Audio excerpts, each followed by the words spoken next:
നമസ്കാരം, എല്ലാവർക്കും ഈ ട്യൂട്ടോറിയലിൻ്റെ രണ്ടാമത്തെ എപ്പിസോഡിലേക്ക് സ്വാഗതം.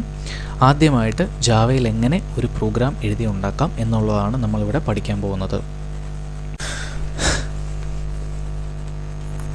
First Java program. ആദ്യമായിട്ട് ക്ലാസ് മൈ ജാവ എന്ന് പറയുന്ന ഒരു ക്ലാസ് നമ്മൾ എഴുതിയിട്ടുണ്ട്.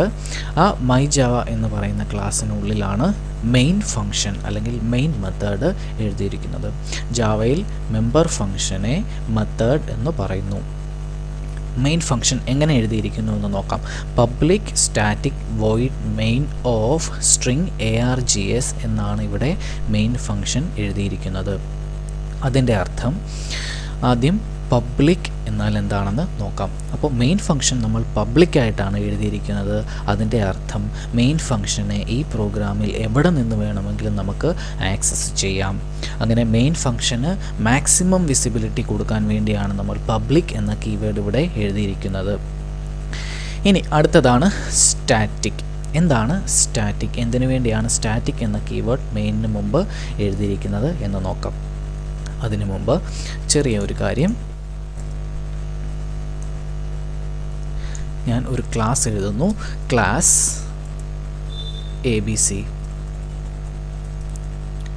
ആ ക്ലാസ്സിനുള്ളിൽ ഒരു മെത്തേഡ് എഴുതുന്നു അല്ലെങ്കിൽ ഒരു ഫംഗ്ഷൻ എഴുതുന്നു, void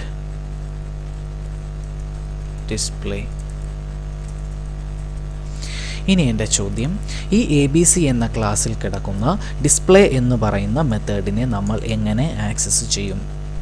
ഉത്തരം നിങ്ങൾക്ക് ഫെമിലിയർ ആയിരിക്കും. വളരെ ലളിതമാണ്. ആദ്യം ABC എന്ന ക്ലാസ്സിൻ്റെ ഒബ്ജക്റ്റ് ക്രിയേറ്റ് ചെയ്യുക. ഒബ്ജക്റ്റ് ഡോട്ട് ഫംഗ്ഷൻ നെയിം എന്ന സിൻറ്റാക്സ് ഉപയോഗിച്ചുകൊണ്ട് നമ്മൾ ഡിസ്പ്ലേയെ ആക്സസ് ചെയ്യും. എങ്ങനെ ഒരു ഒബ്ജക്റ്റിനെ ക്രിയേറ്റ് ചെയ്യാം? ABC സ്പേസ് OB എന്ന് കൊടുത്താൽ ഒരു ഒബ്ജക്റ്റിനെ ക്രിയേറ്റ് ചെയ്യും. ജാവയിലല്ല, സിയിലോ C++ലോ. ജാവയിൽ ഒരു ഒബ്ജക്റ്റിനെ ക്രിയേറ്റ് ചെയ്യാൻ ഉപയോഗിക്കുന്ന syntax ABC OB = new ABC എന്നതാണ്. ഇപ്പോൾ മാത്രമേ OB എന്ന് പറയുന്നത് ABC എന്ന ക്ലാസ്സിൻ്റെ ഒബ്ജക്റ്റ് ആവുന്നുള്ളൂ. ഒബ്ജക്റ്റിനെ ക്രിയേറ്റ് ചെയ്ത് കഴിഞ്ഞാൽ നമുക്ക് OB ഡോട്ട് ഡിസ്പ്ലേ എന്ന സിൻറ്റാക്സ് ഉപയോഗിച്ച് ഡിസ്പ്ലേ എന്ന ഈ മെത്തേഡിനെ കോൾ ചെയ്യാം. എല്ലാവർക്കും മനസ്സിലായി എന്ന് വിചാരിക്കുന്നു. ഇനി എൻ്റെ അടുത്ത ചോദ്യം, ഈ ഒബ്ജക്റ്റിൻ്റെ സഹായമില്ലാതെ അല്ലെങ്കിൽ OB എന്ന ഒബ്ജക്റ്റിൻ്റെ സഹായമില്ലാതെ നമുക്ക് ഡിസ്പ്ലേ എന്ന മെത്തേഡിനെ ആക്സസ് ചെയ്യാൻ കഴിയുമോ ഇല്ലയോ എന്നുള്ളതാണ്. ഒന്ന് ചിന്തിച്ചു നോക്കും. ഒരു ഒബ്ജക്റ്റിൻ്റെ സഹായമില്ലാതെ നമുക്കൊരു മെത്തേഡിനെ അല്ലെങ്കിൽ ഫംഗ്ഷനെ ആക്സസ് ചെയ്യാൻ സാധിക്കുമോ? ഉത്തരം സാധിക്കും എന്നതാണ്. അതിനുവേണ്ടി സ്റ്റാറ്റിക് എന്ന കീവേഡ് നമുക്ക് ആ ഫംഗ്ഷന് മുമ്പിൽ ഉപയോഗിച്ചാൽ മതിയാവും. ഇനി നമുക്ക് ഈ ഡിസ്പ്ലേ എന്ന മെത്തേഡിനെ ABC എന്ന ക്ലാസ്സിൻ്റെ ഒബ്ജക്റ്റിൻ്റെ സഹായമില്ലാതെ തന്നെ ആക്സസ് ചെയ്യാൻ സാധിക്കുന്നതാണ്. ഇനിയും എന്തുകൊണ്ട് മെയിൻ എന്ന മെത്തേഡിന് മുമ്പിൽ സ്റ്റാറ്റിക് കൊടുത്തു എന്ന് നിങ്ങൾ ആലോചിച്ച് നോക്കുക.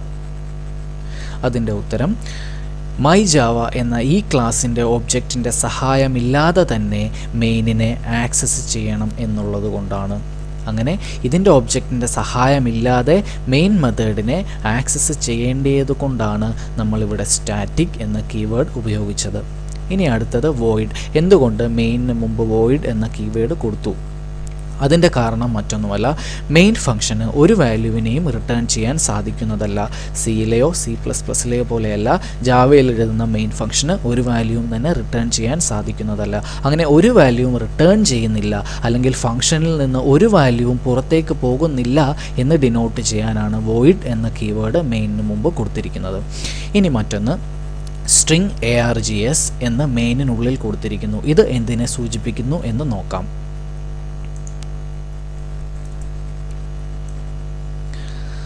ആദ്യമായിട്ട് സ്ട്രിംഗ്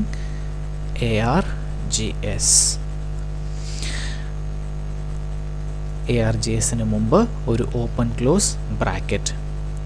ഇനി ഓപ്പൺ ക്ലോസ് ബ്രാക്കറ്റ് ഇല്ലായിരുന്നുവെങ്കിൽ args എന്നത് ഒരു വേരിയബിൾ ആണ് ഓഫ് ടൈപ്പ് സ്ട്രിംഗ്. ഇനി ഈ argsൽ നമുക്കൊരു സ്ട്രിങ്ങിനെ സൂക്ഷിച്ചു വെക്കാം. അപ്പോൾ ഇന്ത്യ എന്ന സ്ട്രിങ്ങിനെ ഞാൻ args എന്ന ഈ വേരിയബിളിൽ സൂക്ഷിച്ചു വെക്കുന്നു. ഇനി ശ്രദ്ധിക്കുക, ARGS എന്നത് ഇപ്പോൾ ഒരു അറേയാണ് അല്ലെങ്കിൽ അറേ ഓഫ് സ്ട്രിങ്സ് ആണ്.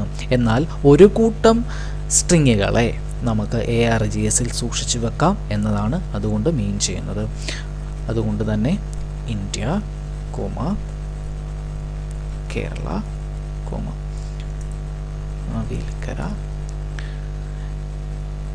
ഇങ്ങനെയുള്ള ഒരു കൂട്ടം സ്ട്രിങ്ങുകളെ നമുക്കിനിയും ARGSൽ സൂക്ഷിച്ചു വെക്കാം. കാരണം ARGS എന്നത് ഒരു അറേ ഓഫ് സ്ട്രിങ്സ്. ഇനി മെയിൻ ഫംഗ്ഷനുള്ളിൽ എന്തുകൊണ്ട് ARGS എന്ന് കൊടുക്കുന്നു അല്ലെങ്കിൽ സ്ട്രിങ് അറേ ARGS എന്ന് കൊടുക്കുന്നു എന്ന ചോദ്യത്തിൻ്റെ ഉത്തരം മെയിൻ ഫംഗ്ഷൻ ഒരു അറേ ഓഫ് സ്ട്രിങ്സിനെ അല്ലെങ്കിൽ ഗ്രൂപ്പ് ഓഫ് സ്ട്രിങ്സിനെ റിസീവ് ചെയ്യുന്നു എന്നതാണ്. മെയിനിൻ്റെ ഉള്ളിൽ ഇങ്ങനെയായിരുന്നു എങ്കിൽ മെയിൻ ഓഫ് ഇൻറ്റ് എക്സ് ഇങ്ങനെ ആയിരുന്നുവെങ്കിൽ അതിൻ്റെ അർത്ഥം മെയിൻ ഒരു ഇൻറ്റിജർ വാല്യൂവിനെ റിസീവ് ചെയ്യുന്നു അല്ലെങ്കിൽ സ്വീകരിക്കുന്നു എന്നതാണ്. ക്യാരക്ടർ എക്സ് എന്നായിരുന്നെങ്കിൽ ഒരു സിംഗിൾ ക്യാരക്ടറിനെ റിസീവ് ചെയ്യുന്നു എന്നാണ് അത് സൂചിപ്പിക്കുന്നത്. അപ്പോൾ സ്ട്രിങ് ARGS എന്നായിരുന്നുവെങ്കിൽ ഒരു സ്ട്രിങ്ങിനെ റിസീവ് ചെയ്യുന്നു.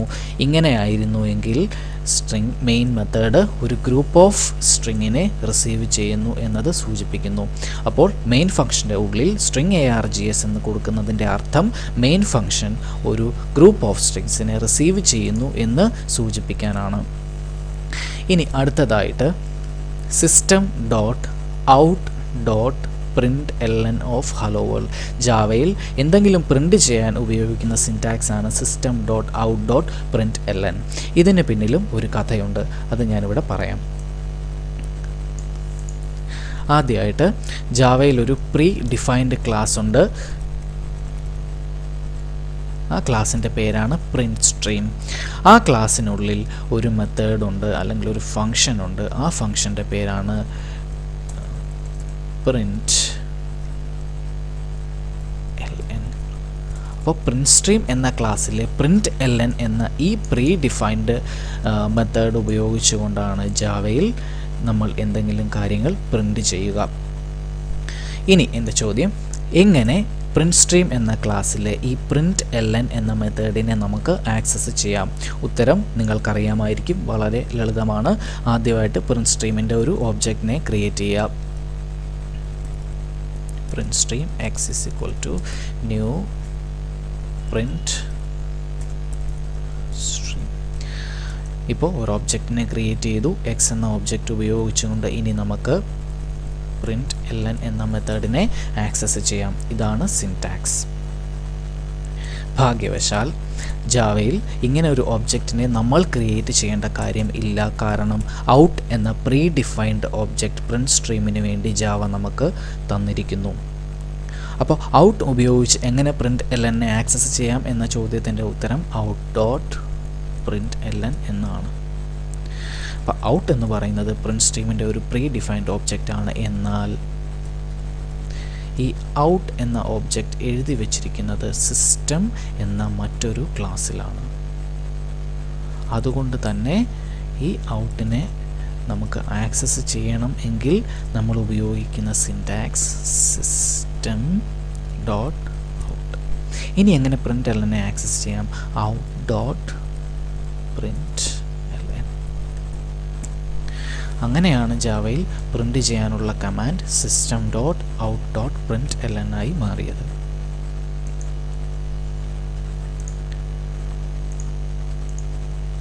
ഇപ്പോൾ എല്ലാവർക്കും ഈ കോൺസെപ്റ്റ് മനസ്സിലായി എന്ന് പ്രതീക്ഷിക്കുന്നു. ഒന്നും കൂടെ എക്സ്പ്ലെയിൻ ചെയ്യാം. ക്ലാസ് മൈ ജാവ എന്നാൽ നമുക്ക് ജാവയിൽ എന്ത് ചെയ്യണമെങ്കിലും ഒരു ക്ലാസ് വേണം. അതുകൊണ്ട് മൈ ജാവ എന്ന ക്ലാസ് ഇവിടെ എഴുതി. അതിനുള്ളിൽ മെയിൻ ഫംഗ്ഷൻ എഴുതിയിരിക്കുന്നു. കാരണം നമ്മുടെ പ്രോഗ്രാമിൽ മെയിൻ ഫംഗ്ഷൻ നിർബന്ധമാണ്. മെയിൻ ഫംഗ്ഷൻ ഇല്ലാതെ നമുക്ക് പ്രോഗ്രാം എഴുതാൻ സാധിക്കുന്നതല്ല. Main function public static void main off string ARGS ആണ്. പബ്ലിക് കൊടുത്തിരിക്കുന്നത് മെയിൻ ഫംഗ്ഷൻ എവിടെ നിന്ന് വേണമെങ്കിലും ആക്സസ് ചെയ്യാൻ വേണ്ടിയാണ്. സ്റ്റാറ്റിക് കൊടുത്തിരിക്കുന്നത് മൈ ജാവ എന്ന ക്ലാസ്സിൻ്റെ ഓബ്ജക്റ്റിൻ്റെ സഹായമില്ലാതെ തന്നെ മെയിൻ എന്ന മെത്തേഡിനെ ആക്സസ് ചെയ്യാൻ വേണ്ടി നമ്മൾ സ്റ്റാറ്റിക് എന്ന കീവേഡ് ഉപയോഗിക്കുന്നു. വോയിഡ് എന്നാൽ മെയിനിൽ നിന്നും ഒരു വാല്യൂവും പുറത്തേക്ക് പോകുന്നില്ല എന്ന് ഡിനോട്ട് ചെയ്യാനാണ് വോയിഡ് കൊടുത്തിരിക്കുന്നത്. ഇനി മെയിൻ ഓഫ് സ്ട്രിങ് ARGS എന്നാൽ ഈ മെയിൻ മെത്തേഡ് ഒരു ഗ്രൂപ്പ് ഓഫ് സ്ട്രിങ്സിനെ റിസീവ് ചെയ്യുന്നു എന്നാണ് അതിൻ്റെ അർത്ഥം. ആ സ്ട്രിങ് കൊണ്ടുള്ള പ്രയോജനം എന്തൊക്കെയാണ്, എന്തിനു വേണ്ടിയാണ് മെയിൻ ഫംഗ്ഷൻ ഇങ്ങനെ സ്ട്രിങ്ങുകളെ റിസീവ് ചെയ്യുന്നത് എന്നെല്ലാമുള്ള കാര്യങ്ങൾ നമുക്ക് ഇനി വരുന്ന വീഡിയോകളിൽ ഡീറ്റെയിൽ ആയിട്ട് നോക്കാം. ഇനി പ്രിൻറ്റ് ചെയ്യാനുള്ള കമാൻഡ് system.out.println ഓഫ് എന്താണോ പ്രിൻറ്റ് ചെയ്യേണ്ടത് അത് കൊടുക്കുക. എസ് ഇവിടെ ക്യാപിറ്റലാണ്, കാരണം പ്രീ ഡിഫൈൻഡ് ക്ലാസ്സുകളെല്ലാം ജാവയിൽ തുടങ്ങുന്നത് ക്യാപിറ്റൽ ലെറ്ററിലായിരിക്കും. ഇതാണ് ഫസ്റ്റ് ജാവ പ്രോഗ്രാമിൻ്റെ എക്സ്പ്ലനേഷൻ. ഇനി എങ്ങനെയാണ് ഈ ജാവ പ്രോഗ്രാം എഴുതുന്നത്, കമ്പൈൽ ചെയ്യുന്നത്, റൺ ചെയ്യുന്നത് എന്നുള്ളതെല്ലാം നമുക്ക് അടുത്ത വീഡിയോയിൽ ഡീറ്റെയിൽ ആയിട്ട് പഠിക്കാം. അപ്പോൾ ഈ വീഡിയോ എല്ലാവർക്കും ഇഷ്ടപ്പെട്ടെങ്കിൽ ലൈക്ക് ചെയ്യുക, കമൻറ്റ് ചെയ്യുക, സബ്സ്ക്രൈബ് ചെയ്യുക. നന്ദി.